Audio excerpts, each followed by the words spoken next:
Labdien, lauksaimnieki! Mani sauc Mārtiņš. Šobrīd mēs atrodamies Linas Agro pieņemšanas punktā Jēkabpilī, Jaunsalieši. Pēc adreses Zvaigžņu iela 18.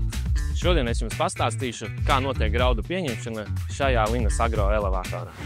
Ierodoties Linas Agro Jēkabpiles elevatorā, pirmais punkts – kravas svēršana, parauga noņemšana.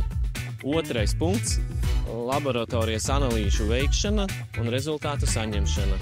Trešais punkts – produkcijas izbēršana. Ceturtais punkts – tukšās taras svēršana. Piektais punkts – visas sagatavotās produkcijas nogādāšana uz ostu. Lauksaimniekam pirmais posms ir uzbraukšana uz šiem svariem, kur tiek nosvērta atvestā produkcija un tiek veikta parauga noņemšana. Kamēr tiek veikta parauga analīze, saimnieks dodas iekšā, reģistrē savu saimniecību un gaida analīžu rezultātus. Šobrīd mēs atrodamies laboratorijā, kur tiek veikti galvenie kvalitātes rādītāji, kā pieņemsim rapsi, meļļa, pakšaugi un proteīns. Kad saimnieks ir sagaidījis analīžu rezultātus, viņš dodas uz izbēršanas bedri.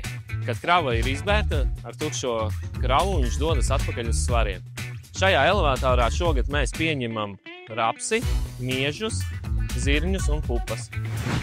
Šobrīd mēs esam satikuši vienu no saviem foršajiem klientiem, kurš ir atvedis rapsi. Pajautāsim, kāda jums šogad ir sezona? Šogad sezona ir slikta, daudzi lauki nopūda.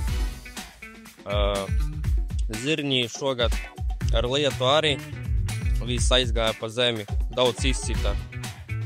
Nezinu, ka būs šogad ar rapsi sešanu, jo viss nevar piešas visas normāli savāk.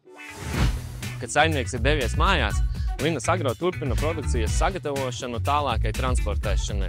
Šis elevators darbojas pēc principa iekšā ārā. Tas nozīmē to, ka visa sagatavotā produkcija tiek iepildīta vagonos un transportēta uz Liepājas ostu. Šajā elevatorā ir piesaistīti 5 agronomi menedžeri, strādājam no 8 līdz 10, protams, arī līdz pēdējiem klientam. Paldies, ka skatījies, lai veiksmīgāks sezonas turpinājums!